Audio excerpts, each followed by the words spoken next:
August 7, 1942, 2:14 a.m., Guadalcanal, Solomon Islands.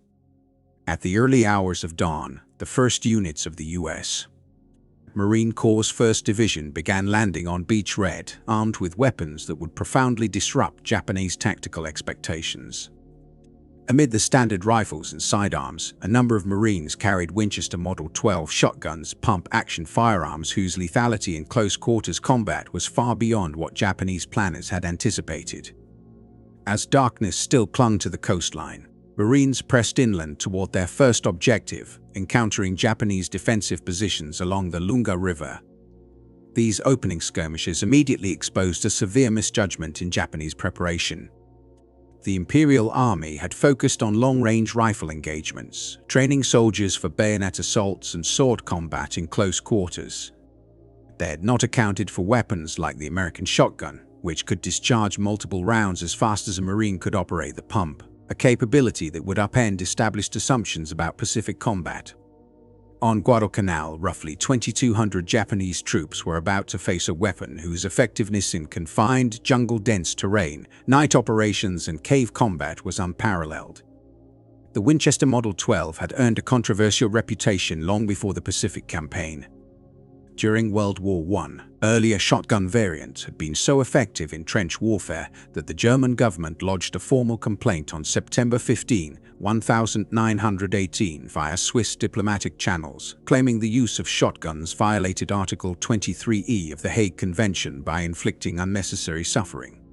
The protest explicitly warned that any soldier caught with such firearms or ammunition should face execution. U.S. Secretary of State Robert Lansing firmly rejected the claim, declaring that any reprisals against American troops for carrying shotguns would provoke reciprocal action.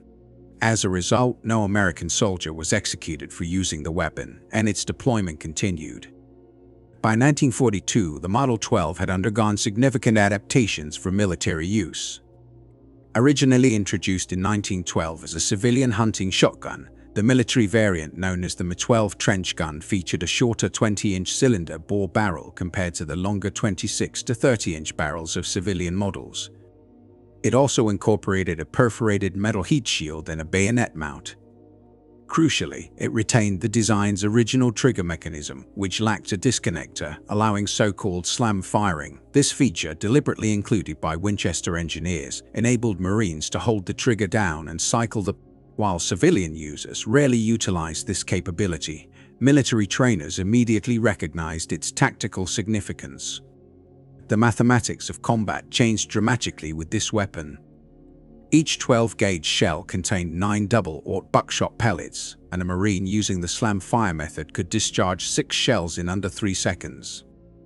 Within that brief interval, 54 projectiles could saturate a target area far more than a Japanese soldier could fire with a bolt-action rifle in an entire minute. In the dense jungles and riverbanks of Guadalcanal, the Model 12 proved devastating. Its capacity for rapid, concentrated fire transformed encounters at close range, forcing the Japanese to confront a form of combat they had not anticipated, one in which traditional infantry tactics and melee training were insufficient against the overwhelming lethality of the American shotgun. The strategic defensive framework of the Imperial Japanese Army in the Pacific was based on several core assumptions, extensively outlined in their operational manuals. According to the U.S. War Department's 1944 Technical Guide, Handbook on Japanese Military Forces, TME-30, Japanese military doctrine prioritized 2 central tactical concepts: engagement during the night and combat at close quarters. They categorized nocturnal operations into Kishu, which referred to surprise attacks conducted at night, and Kyoshu, denoting coordinated assaults under the cover of darkness. Infantry training placed significant emphasis on night maneuvers, stealthy infiltration, and movement under low visibility conditions. Past experiences in China and early victories in the Pacific reinforced the belief that nighttime engagements neutralized the technological and firepower advantages of Western forces. Japanese manuals asserted that American troops were vulnerable in close combat situations, relying heavily on superior machinery and ranged weaponry. When fighting drew within the reach of bayonets, Japanese doctrine held that the morale, discipline, and rigorous training of Japanese soldiers would secure the upper hand. This perspective was not simply intended for propaganda. It formed a foundational element of Japanese tactical planning. The rapid conquest of Singapore in February 1942 appeared to confirm these assumptions, as Japanese units succeeded in subduing numerically superior British forces through aggressive night operations and hand-to-hand engagements. Successes in the Philippines further strengthened Japanese confidence that Western forces, including Americans, lacked the capacity to contend with Japanese soldiers in confined, close-quarter combat. The American offensive at Guadalcanal, beginning on August 7, 1942, represented the first major counter-operation against entrenched Japanese positions. Among the weaponry allocated to Marine units were Winchester Model 12 shotguns, primarily assigned to personnel responsible for jungle patrols, point defense, and perimeter security. Although the precise quantity of Model 12 seconds present during the Guadalcanal landings is uncertain, historical records confirm their use. Equipment manifests of the 1st Marine Division listed riot-style shotguns within infantry battalions, accompanied by ammunition including buckshot and slugs. The initial significant test of these tactical principles occurred during the Battle of the Tinaroo, corresponding to the Elu River engagement on August 21, 1942. Colonel Kona Ichiki led a contingent of 916 men in a nighttime offensive across the river's sandbar, precisely the type of operation emphasized in Japanese doctrinal manuals. The outcome was devastating for the attackers. Approximately 800 Japanese soldiers were killed. While Marine artillery and machine gun fire inflicted heavy losses, the intense close-range engagements also demonstrated the effective deployment of shotguns in their intended defensive role. This battle highlighted the limits of Japanese assumptions regarding night attacks and hand-to-hand combat when confronted by well-prepared and heavily armed American forces. After-action evaluations consistently highlighted the significant impact of all weapons employed in halting enemy advances, with particular attention given to the advantages provided by concentrated close-range firepower. Among these, the Model 12 shotgun stood out due to distinct technical attributes that enhanced its battlefield utility. Testing conducted by the U.S. Army Ordnance Department indicated that the standard military load of double-aught buckshot contained 9.33 caliber lead pellets. At distances of approximately 20 yards, these pellets retained enough momentum to penetrate roughly 3/4 of an inch of pine board, a measure commonly used to approximate the penetration of human tissue. Equally critical was the manner in which the shot dispersed. At combat distances between 20 and 30 yards, the buckshot would spread to nearly 30 inches, producing a dense pattern that diminished the need for pinpoint aiming. This feature was particularly advantageous in the Pacific jungles, where enemy combatants often appeared as brief flashes through thick foliage. Compounding these benefits was the shotgun's slam-fire capability. Although precise records of firing rates during World War II are scarce, post-war trials demonstrated that skilled operators could discharge 5 to 6 rounds in less than 3 seconds using this technique. Such rapid delivery surpassed the effectiveness of many fully automatic weapons at close range, while the wide shot spread ensured coverage even with imprecise targeting. Marines developed specialized tactics to maximize the Model 12's potential.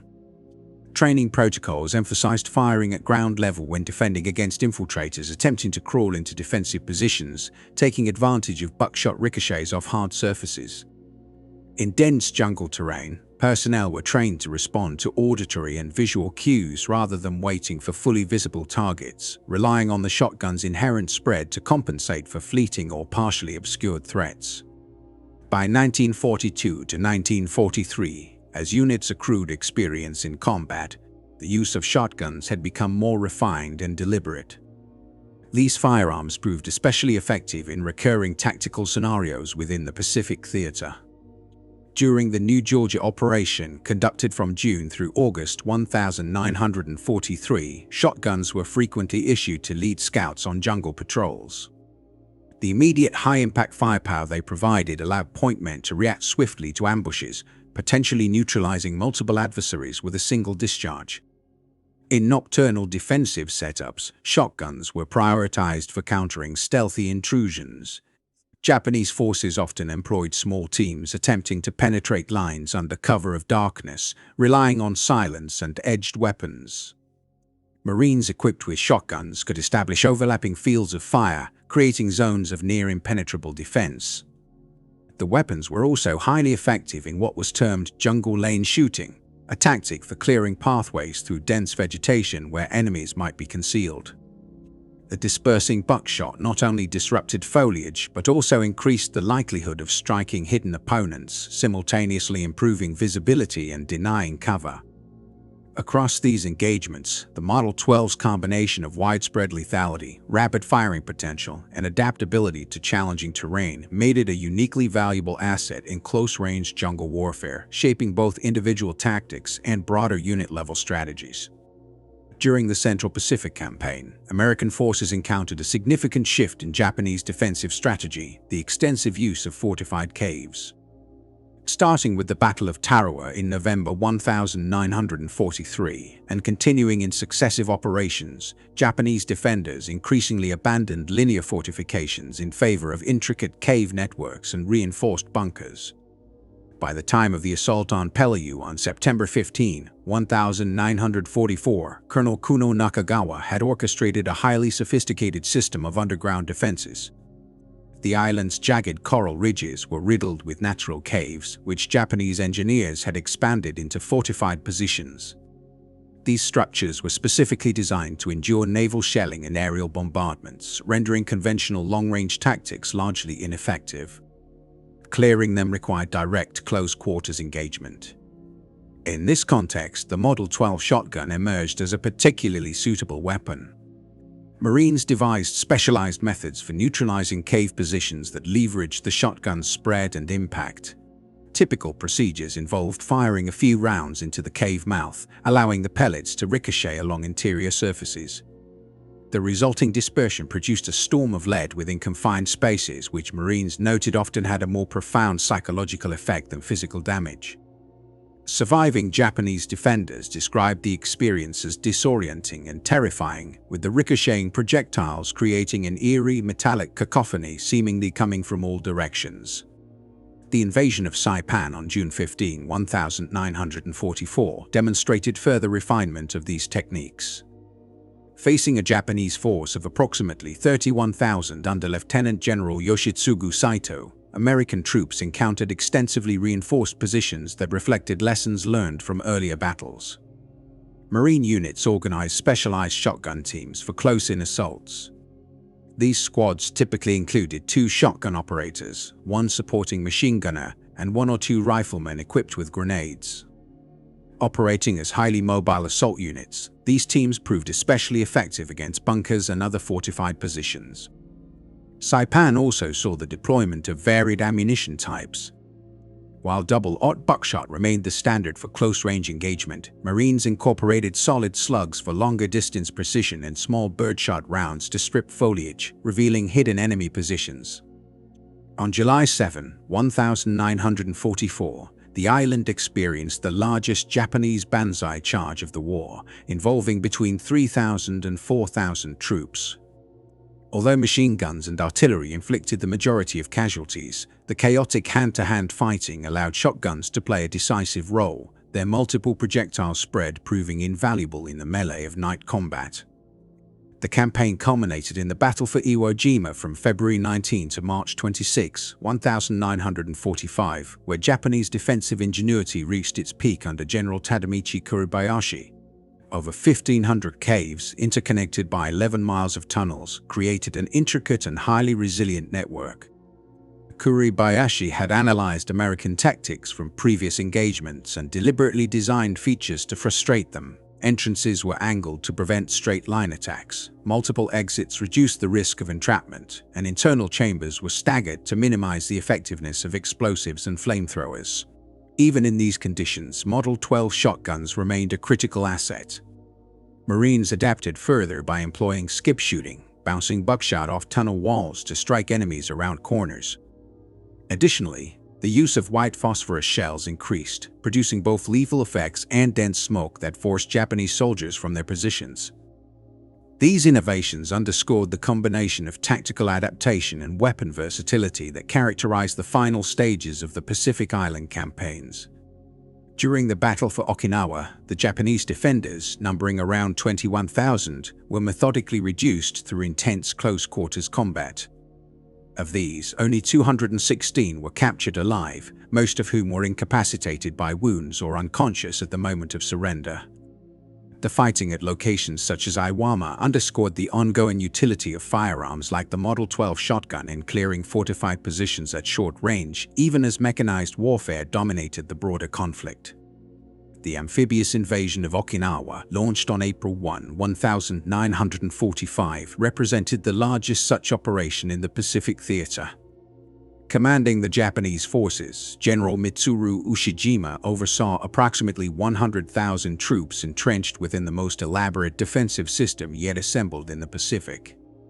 Colonel Hiromichi Yahara, Ushijima's operations officer and regarded as one of Japan's most capable staff strategists, carefully orchestrated the defenses to inflict maximum casualties on the attacking Americans.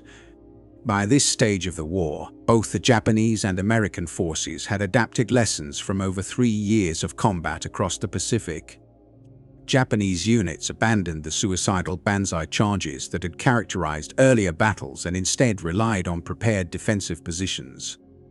Meanwhile, American troops had honed their combined arms methods, employing shotguns in precise roles during the clearance of caves, bunkers, and fortified structures. The campaign, which stretched over 82 days, became a testing ground for the evolution of these close combat techniques. U.S.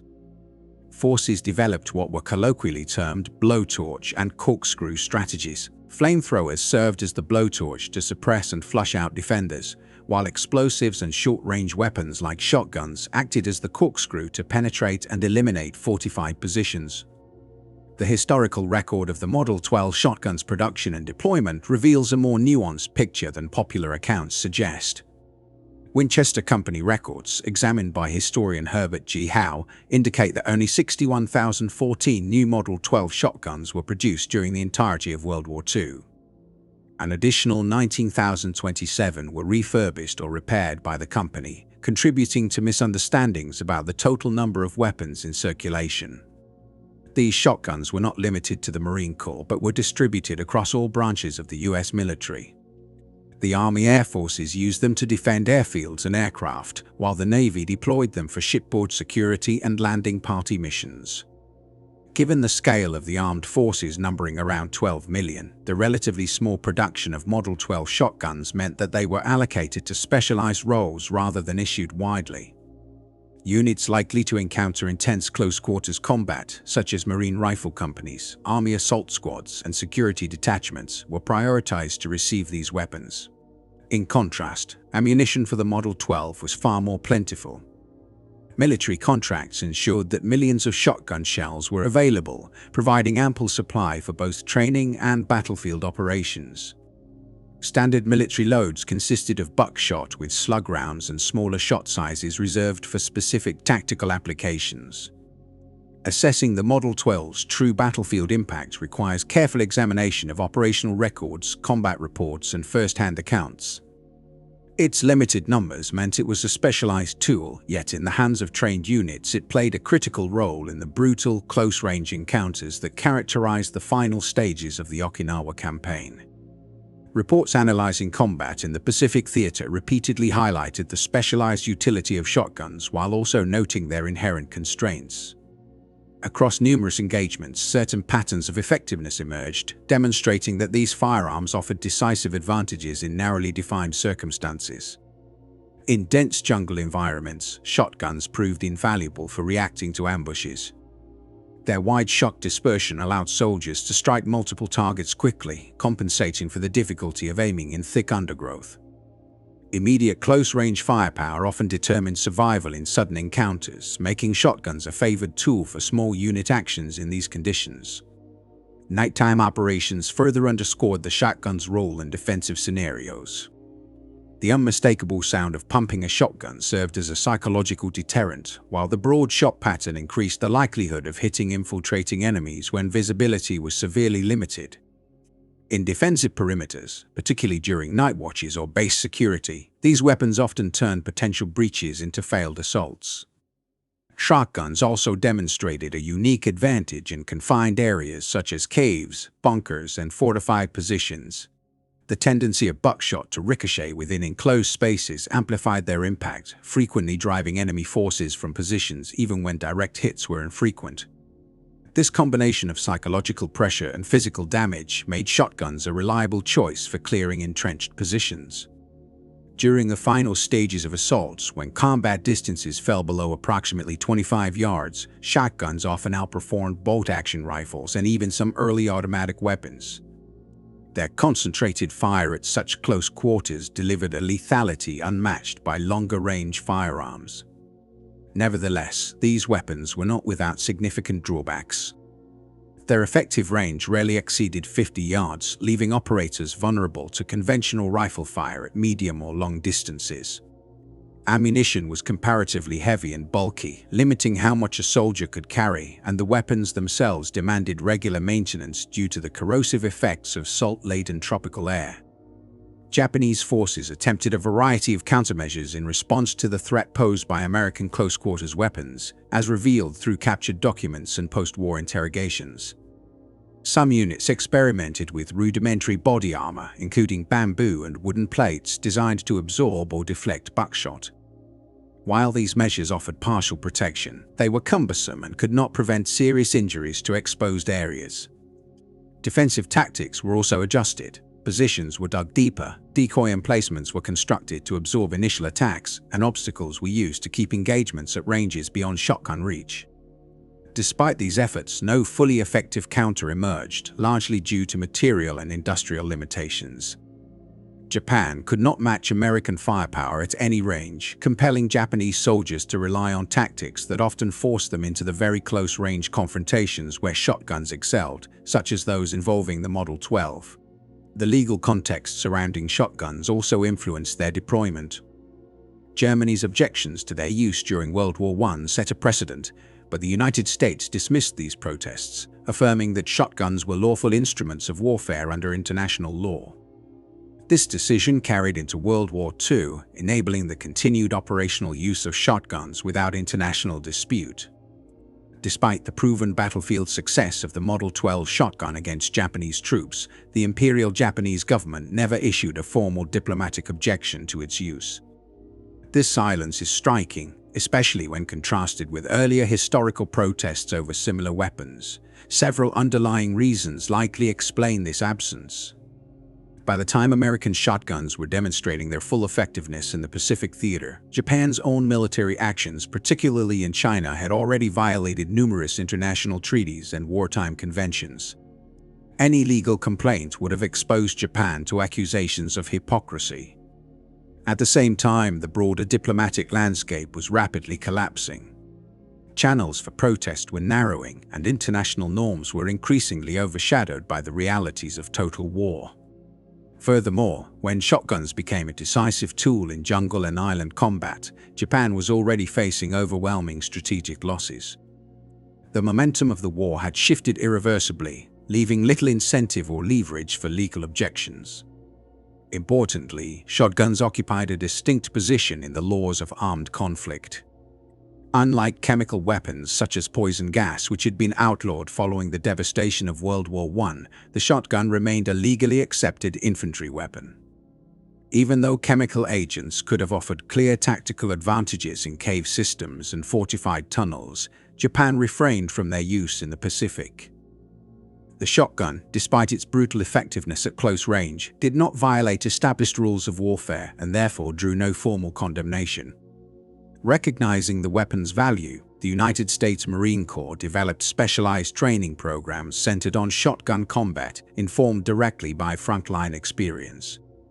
At facilities such as the Scout Sniper School at Camp Loon, Marines received instruction in shotgun use. While detailed records of the exact World War II-era curriculum no longer exist, surviving accounts and doctrine point to several core principles emphasized during training. One critical area was ammunition discipline. Shotgun shells were significantly heavier and more cumbersome than rifle cartridges, creating logistical challenges in prolonged engagements. Marines were trained to carry their ammunition in elastic shell loops mounted on belts or bandoliers, allowing quick access under fire. A typical combat load ranged between 50 and 60 shells, with resupply being a constant operational concern. Another major focus was firing technique and body positioning. Pump-action shotguns demanded different mechanics than standard rifles.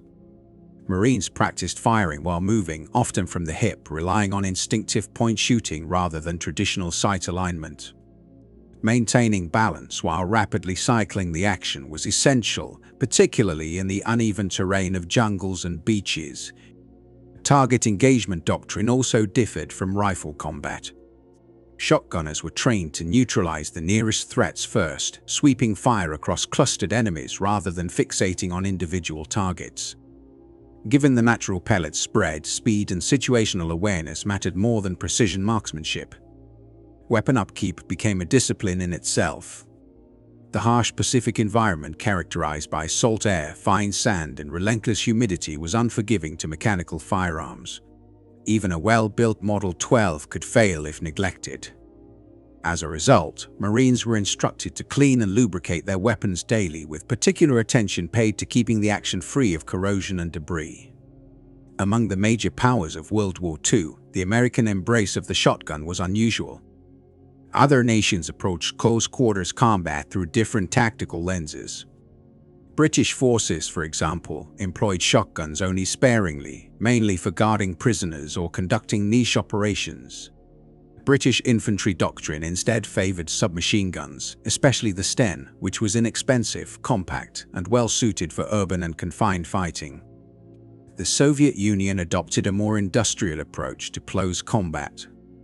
Relying heavily on overwhelming firepower, the Red Army fielded millions of PPS-41 submachine guns. With its high rate of fire and large drum magazine, the weapon complemented Soviet mass assault tactics and brutal urban engagements. Germany, despite having condemned shotgun use during World War I, quietly produced small numbers of shotguns for limited deployment on the Eastern Front. Nevertheless, these remained secondary tools. The MP-40 submachine gun dominated German close-range combat doctrine, reflecting a preference for automatic fire over the raw stopping power of a shotgun. In the end, the shotgun's role in World War II illustrates how legality, environment, and doctrine intersected on the battlefield. While devastating in its intended range, the weapon remained firmly within the accepted boundaries of warfare and proved that sometimes the simplest tools could shape combat outcomes in profound ways. During World War II, Japan produced almost no dedicated combat shotguns, concentrating instead on rifles, bayonets, and traditional bladed weapons for close-quarters engagements. This choice reflected both the limitations of Japanese industrial capacity and a cultural preference for conventional arms. In contrast, the United States embraced the shotgun as a practical tool, selecting weapons based on effectiveness in particular scenarios rather than adherence to tradition.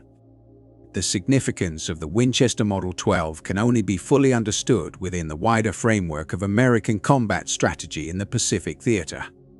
The weapon formed part of a multifaceted approach that combined naval bombardment, airstrikes, artillery, automatic firearms, flamethrowers, and explosives. By 1945, the typical method for neutralizing fortified Japanese positions demonstrated this integration clearly. Heavy naval gunfire and aerial bombing first weakened and isolated the target. Artillery and mortar barrages followed, preventing reinforcements from reaching the defenders. Machine guns and Browning automatic rifles (BARs) suppressed enemy return fire. Assault teams equipped with flamethrowers and demolition charges advanced to breach the defenses. Shotguns were used in the final assault phase, delivering concentrated fire to clear rooms and trenches. Engineers secured or demolished the position to ensure it could not be retaken. Within this sequence, shotguns served a highly specialized but crucial function, providing overwhelming firepower at extremely close distances, situations where American and Japanese soldiers often confronted each other within just a few feet. Beyond their physical impact, the psychological influence of these weapons was considerable. For U.S. troops, the Model 12 offered a sense of security during close-quarters engagements. Soldiers and Marines could rely on its formidable stopping power to reduce the stress associated with Japanese infiltration tactics or sudden banzai charges. Its mechanical simplicity and durability under combat conditions further enhanced confidence. The Model 12 was rarely prone to jamming and remained easy to operate even under intense pressure. Veterans often noted that the distinctive sound of the pump-action cycling had a dual effect. It reassured friendly forces and, at the same time, could unsettle opponents. Following Japan's surrender, the U.S. military conducted thorough evaluations of weapon performance in the Pacific campaigns. Shotguns, including the Model 12, received nuanced assessments. Analysts recognized their exceptional utility in specific contexts, such as clearing caves and defending positions during nighttime operations. Their capacity to deliver multiple projectiles quickly without precise aiming proved invaluable in chaotic close-range firefights. Nonetheless, limitations were also documented. The effective range of shotguns was short, leaving soldiers vulnerable in open terrain. They were less effective against fortified positions with narrow firing apertures such as bunkers. Additionally, supplying specialized shotgun ammunition added complexity to logistical operations. While powerful in certain circumstances, these weapons were not universal solutions but rather one component in a carefully coordinated combined arms strategy. Although the shotgun had clear tactical constraints, it never disappeared from American military service. Instead, it evolved into a specialized tool, repeatedly proving its value in environments where conventional infantry weapons were less effective. The Winchester Model 12 in particular continued its military career beyond World War II, seeing active service during the Korean War. There, as in earlier conflicts, it demonstrated its usefulness in close-quarters engagements and nocturnal combat, where visibility was limited and reaction time mattered more than range. Its relevance did not end in Korea. During the Vietnam War, shotguns were deliberately assigned to point men leading patrols through dense jungle terrain, as well as to troops tasked with clearing enemy tunnel systems. These deployments were not accidental. They represented a direct continuation of tactical knowledge first developed during the island campaigns of the Pacific War. The lessons learned in jungles, caves, and confined spaces decades earlier were consciously reapplied in a new conflict. Beyond its immediate battlefield role, the Model 12 left a lasting mark on military small arms design. Its pump-action system became a reference point for later combat shotguns, largely because it functioned reliably under harsh conditions where semi-automatic mechanisms often failed. Mud, sand, humidity, and poor maintenance were common in combat zones, and the simplicity of the pump action proved to be a decisive advantage. Another distinctive feature, the ability to fire continuously by holding the trigger while cycling the action commonly known as slamfire, was eventually removed from civilian versions due to safety concerns. In military contexts, however, this capability was appreciated for the rapid firepower it offered at extremely close range. Understanding how the Model 12 was actually used during World War II is not straightforward. The historical record is fragmented and drawn from a variety of imperfect sources. Official after-action reports provide broad tactical summaries but rarely mention individual weapons unless their performance was unusually effective or problematic. Shotguns, when referenced, typically appear only in passing. Equipment and supply records offer another perspective. These documents confirm how many shotguns were issued and to which units, but they reveal little about how often or how effectively those weapons were used in combat. Complicating matters further, a significant number of wartime records were lost, damaged, or deliberately destroyed during and after the conflict. Military training manuals and technical publications add another layer of information. They explain the operation of the weapons and outline recommended tactical uses, yet they stop short of describing real battlefield experiences. As a result, they tell us how the shotgun was intended to be used, not necessarily how it was employed under fire. Personal testimonies from veterans, whether in memoirs, interviews, or oral history projects, help fill some of these gaps. These accounts offer vivid, ground-level perspectives, but they must be approached with caution. Memory is subjective, and individual experiences may not reflect broader patterns. Still, when evaluated collectively, they provide valuable insight into how soldiers perceived the weapon. Enemy sources are even more limited. Captured Japanese documents, post-war interrogations, and translated records occasionally reference American shotguns, but these materials are constrained by language barriers and the widespread destruction of Japanese archives. Photographic evidence also exists, showing Marines carrying shotguns in combat zones. However, photographs can confirm presence, not performance, and offer no direct measure of effectiveness. Taken together, this incomplete body of evidence requires careful interpretation. Separating verifiable fact from legend, exaggeration, or assumption remains a challenge for historians examining the Model 12's wartime role. What emerges clearly, however, is how the shotgun symbolized the immense industrial and technological divide between the United States and Japan. American forces had the luxury of deploying highly specialized weapons for narrowly defined tactical situations. The ability to manufacture more than 61,000 military shotguns arms with limited but specific utility while simultaneously producing millions of rifles, vast numbers of machine guns, and enormous quantities of artillery underscored the scale of American industrial power. Japan faced a starkly different reality. Even as the war continued, its industry struggled to supply frontline troops with sufficient rifles and ammunition. The Type 99 rifle was well designed, but as material shortages deepened, production quality deteriorated sharply. By the final stages of the war, some Japanese units were forced to rely on improvised weapons such as bamboo spears, a stark indicator of systemic collapse. The contrast extended beyond weapons themselves to ammunition logistics. American troops trained and fought with an abundance of supplies. Shotgun shells were used generously, and standard practice dictated discarding any ammunition that showed signs of corrosion or damage. Japanese soldiers, in contrast, rationed every rifle cartridge and often depended on captured ammunition to continue fighting. Ultimately, the development and continued use of shotgun tactics in the Pacific Theater reflect a broader pattern of American military adaptability. Faced with unfamiliar terrain and unconventional combat conditions, U.S. forces adjusted their doctrine, equipment, and training. The Model 12 was not merely a weapon, it was a practical response to the unique demands of jungle warfare, made possible by industrial strength and a willingness to innovate. Unlike traditional militaries that relied heavily on top-down command structures, American forces in the Pacific encouraged frontline innovation. Small units were empowered to experiment with tactics, and Marines who stumbled upon effective methods shared them informally among peers. Successful approaches propagated quickly, often through direct demonstration rather than official manuals. Commanders then evaluated these practices and, when proven effective, incorporated them into formal training and operational doctrine. A clear example of this bottom-up ingenuity was the development of the skip shooting method used in cave clearing operations. Multiple units confronted similar terrain and independently arrived at the same solution. Buckshot could reliably ricochet off stone walls, allowing Marines to engage enemies around corners without exposing themselves to direct fire.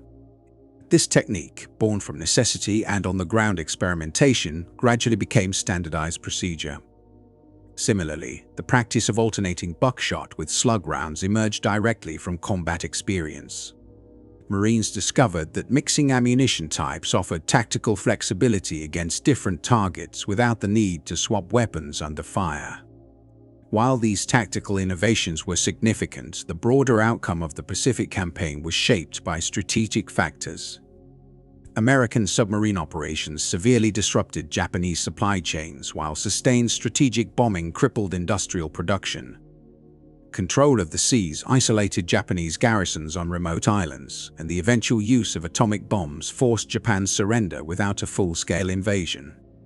Within this larger strategic context, weapons like the Model 12 shotgun played a supporting role. Their effectiveness in clearing fortified positions helped preserve American manpower, maintain offensive tempo, and illustrate the futility of continued resistance. In particular, the use of shotguns in the cave battles of 1944-1945 mitigated casualties in otherwise brutal, attritional fighting. Each quickly neutralized defensive position translated into fewer losses and accelerated advances toward critical objectives such as airfields, ports, and logistical hubs. The Pacific experience demonstrates that innovation does not always rely on cutting-edge technology. Often, existing tools can achieve remarkable results when creatively applied to new problems. The Model 12 was already 3 decades old at the outbreak of World War II, yet it proved indispensable when paired with adaptive tactics and trained personnel. This pattern of user-driven innovation highlights an important principle. The most effective combat techniques often originate from the bottom up, shaped by the practical experience of soldiers rather than by pre-established doctrine. Specialized tools like the Model 12 excelled in particular scenarios but were not universally applicable, underscoring the need to balance dedicated equipment with versatile solutions. Furthermore, the weapon's success depended heavily on proper training. Technology alone cannot guarantee advantage without tactical understanding and disciplined instruction. Even a capable tool provides limited impact on the battlefield. The lessons of the Model 12 in the Pacific War thus extend beyond its technical specifications. They illustrate how adaptive tactics, frontline experimentation, and judicious integration of existing technology can produce operational gains and contribute meaningfully to strategic objectives. A nation's ability to field effective weapons in wartime is rooted not only in battlefield tactics, but in the depth of its industrial foundation. Specialized arms and ammunition do not appear by chance. They are the result of manufacturing capacity, logistical planning, and an economy capable of rapid adaptation. Tactical creativity, no matter how brilliant, cannot survive without supply chains to sustain it. Beneath every technical evaluation and doctrinal discussion, however, were individuals, American Marines and soldiers who carried Winchester Model 12 shotguns into combat, and Japanese infantrymen who encountered them under the harshest conditions of the Pacific War. The lived experiences of these men, imperfectly preserved through memory, oral history, and later mythologizing, remain essential to understanding the weapon's role. For many Marines, carrying a shotgun was not a standard assignment but a conscious choice. They willingly sacrificed the longer effective range of a rifle in exchange for overwhelming lethality at close quarters. This decision reflected personal judgment shaped by terrain, mission type, and combat experience. Some Marines became deeply attached to the shotgun, trusting it implicitly in confined spaces. Others continued to favor rifles for their flexibility and reach. Both perspectives coexisted within the same units. Combat placed extraordinary demands on those who operated these weapons. Techniques that appeared straightforward during training became far more difficult under fire. Slam-firing a shotgun required strength, timing, and coordination skills that were severely tested when soldiers were exhausted, frightened, injured, or operating in darkness. Despite these conditions, American troops repeatedly demonstrated the ability to employ the weapon effectively, even in the most chaotic engagements. The deployment of the Winchester Model 12 during the Pacific Campaign stands as a clear example of American military adaptability reinforced by industrial strength. The shotgun proved especially valuable in narrowly defined tactical roles, clearing caves and bunkers, defending positions at night, responding to ambushes in dense jungle, and leading assaults in confined terrain. Its ability to fire rapidly at close range delivered a level of firepower that Japanese units found difficult to counter, particularly in environments where visibility and maneuver were limited. Yet the influence of the Model 12 must be viewed in proportion. With just over 60,000 units produced during the war, it was never intended to replace the rifle as the standard infantry weapon. Its effectiveness depended on coordination with other arms rifles, machine guns, artillery, and armor within broader combined arms operations. The ultimate outcome of the Pacific War was shaped by strategic decisions, industrial output, naval dominance, and logistics on a scale far beyond any single weapon system. The Japanese military's difficulty in responding to American shotgun use reflected deeper institutional assumptions. Japanese doctrine placed heavy emphasis on morale, discipline, and individual fighting spirit, often at the expense of material considerations. This outlook contributed to a persistent underestimation of American manufacturing power and tactical flexibility. The shotgun, unremarkable in appearance yet devastating in effect, symbolized a distinctly pragmatic approach to warfare, one that prioritized results over tradition. From the jungles of Guadalcanal to the fortified positions of Okinawa, the unmistakable sound of a pump-action shotgun cycling became associated with American adaptation to local combat realities. Marines and soldiers armed with Model 12 seconds demonstrated how a democratic industrial society could design, produce, and deploy specialized tools to solve specific battlefield problems. The same weapon that Germany had once denounced as inhumane ultimately functioned as one component among many in a vast and methodical war effort. The legacy of the Model 12 did not end with World War II. The close combat tactics refined in the Pacific influenced American military thinking in later conflicts, including Korea, Vietnam, and beyond. The continued focus on tailored weapon systems, overwhelming firepower at decisive ranges, and bottom-up tactical innovation remains visible in modern doctrine. Japanese infantry units did not anticipate facing trench guns capable of rapid slam fire because such weapons contradicted their fundamental expectations of how war should be fought. The Model 12 conveyed a stark message.